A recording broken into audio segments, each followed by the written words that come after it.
ඉතින් චූටි පුතාට සම්මානය හම්බ වුණා. ලොකු පුතාවත් නිර්දේශ වුණා. අප්පච්චිටත් මේ අවස්ථාව බලන්නට හැකියාවක් තිබුණා නම් ඉතින් කියලා මතක් වෙනවා අප්පච්චිව හරියට. අම්මා ඒක මේ අත්විඳා අද දවසේ අපේ අක්කවත් මොකක් හරි එකට නොමිනේට් වුණා නම් මරු මං හිතන්නේ ඉස්සරහට බලා ගන්න පුළුවන් ඉතින්. හොඳ සෙල්ලම් එළි වෙන ජාමෙට ඉතින් ඉස්සරහට මේ අනිවාර්යයෙන්ම අපි තුන්දෙනාම එකම සම්මාන වලක නිර්දේශ වෙලා තුන්දෙනාම සම්මාන ලබන දවසකුත් එයි. අන්න එදාට තමයි අම්මගේ ආශිර්වාදය හොඳටම දැනෙන දවස. එදා එනකම් බලාගෙන ඉන්නවා ඉතින්. සුබ ආරංචියක් අපිට ඉතුරු කරලා තමයි කතාව අවසන්. ඉතින් මේ ඉන්න ලංකාවේ ඉන්න විනයක් ඇතුව රංගපාන අපේ අතිදක්ෂ රංගන ශිල්පියා ඉතින් Talk with Tarindu by Tarindu Welheneke Productions. දවසේදී සරසවි සම්මානයකින් පිදුල වෙන මොකද කියන්නේ? මට ඉතින් ජීවිතේ හරි සුන්දර සතුටුදායක අවස්ථාවක්. අප්පච්චිටත් මේ අවස්ථාව බලන්නට හැකියාවක් තිබුණා නම් ඉතින් කියලා මතක් වෙනවා අප්පච්චිව හරියට. අම්මා ඒක මේ අත්විඳා මේ ජයග්‍රහණය. මොකද මේක ලේසි නෑ. මම දැන් අම්මගෙන් ඇහුවනම් කියයි. මොකද අම්මගේ දරුවෝ දෙන්න අපේ අයියත් මමත් දරුවෝ දෙන්නෙක්ම අද නොමිනේට් වෙලා හිටියා. මගේ අයියා හොඳම නළුවා සඳහා නිර්දේශ නාමයක් ලැබුවා. මම හොඳම සහාය නළුවා සඳහා නිර්දේශ නාම ලැබුවා. සම්මානයක් ලැබුවා. ඒ වගේම ජනප්‍රිය කැටගරියකෙත් අයියයි මමයි දෙන්නම හිටියා. ඉතින් ඒක හරි මේ සතුටුදායක අවස්ථාවක්.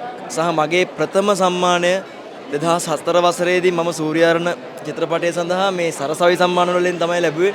කුසලතා සම්මානයක්. ඉතින් අද මේ බර සම්මානය අතර ගත්තාම මට ඒ අවස්ථාවත් මතක් වුණා. සහ අද මම මේ සම්මානය ලබන්නේ මම ප්‍රථම කුසලතා සම්මානය ලැබපු අධ්‍යක්ෂතුමාගේම චිත්‍රපටයකින්. සූර්යාරණ චිත්‍රපටය අධ්‍යක්ෂණය කර සෝමමාමාගේ චිත්‍රපටයකින්ම තමයි සිංහබාහු චිත්‍රපටයෙන් තමයි මේ සම්මානය ලබන්නේ. ඒ වගේම මම රංගනයෙන් දායක වුණු චිත්‍රපට තුනක් තිබුණා. සිහින සමීකරණ, දූෂ්‍රා, සිංහබාහු. ඉතින් ඒ චිත්‍රපට තුනේම සියලු කාර්ය මණ්ඩලයට ස්තුතිවන්ත වෙනවා. ඒ වගේම සෝමි මාමා ඇතුළු සියලු සිංහබාහු කණ්ඩායමට සුබ පතනවා. මගේ අයියටත් සුබ පතනවා. මටත් සුබ පතා ගන්නවා. හොඳයි. ඉතින් කලාවට අතිදක්ෂ කොල්ලෝ දෙන්නෙක් හදලා තියෙනවා. රත්තරන් කොල්ලෝ දෙන්නෙක් එන මොකද කියන්නේ අම්මා විදියට. ඇත්තටම මං හිතන්නේ අම්මා කෙනෙකුට මීට වඩා සතුටක් ලැබෙන්න තවත් දවසක් තියෙනවා. මං හිතන්නේ කිසිම අම්මා කෙනෙකුට මේ සතුට ලැබිලා නැහැ මං හිතන විදිහට. මොකද මගේ දරුවෝ දෙන්නම නොමිනේට් වුණා. කියන්නේ නිර්දේශ වෙනවා කියන්නේ ඉතින් සම්මානය ලැබුණා හා සමානයි. නිර්දේශ වෙලා කාට හරි යන්න ඕනේ. ඒ කියන්නේ එක මට්ටමේ ඉඳලා පුංචි දේවල් වලින් ඉහළ පහළ ගිහින් තමයි සම්මානය ලබන්නේ. ඉතින් චූටි පුතාට සම්මානය හම්බ වුණා. ලොකු පුතාවත් නිර්දේශ වුණා. ඉතින් මම හරි සතුටෙන් ඉන්න අම්මා කෙනෙක්.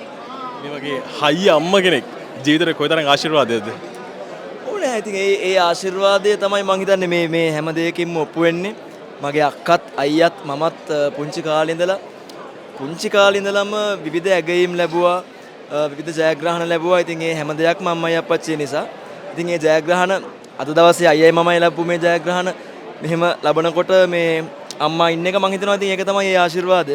ඉතින් දිගටම තියෙනවා. දැන් අද දවසේ අපේ අක්කවත් මොකක් හරි එකට නොමිනේට් වුණා නම් මරු මං හිතන්නේ ඉස්සරහට බලා ගන්න පුළුවන් ඉතින්. හොඳ සෙල්ලම් එළි වෙන ජාමෙට ඉතින් ඉස්සරහට මේ අනිවාර්යයෙන්ම අපි තුන්දෙනාම එකම සම්මාන වලක නිර්දේශ වෙලා තුන්දෙනාම සම්මාන ලබන දවසකුත් එයි. අන්න එදාට තමයි අම්මගේ ආශිර්වාදය හොඳටම දැනෙන දවස. එදා එනකම් බලාගෙන ඉන්නවා ඉතින්. සුබ ආරංචියක් අපිට ඉතුරු කරලා තමයි කතාව අවසන්. ඉතින් මේ ඉන්න ලංකාවේ ඉන්න විනයක් ඇතුව රංගපාන අපේ අතිදක්ෂ රංගන ශිල්පියා. ඉතින් අයියේ ඔයාලට ජය වෙන්න ඕනේ. thank you කතාරට අපිත් එක්ක. thank you මල්ලි. මේ වගේ වීඩියෝස් දිගටම බලන්න තරුඳු වෙල්හෙනගේ මගේ YouTube channel එක දැන්ම subscribe කරලා තියාගන්න.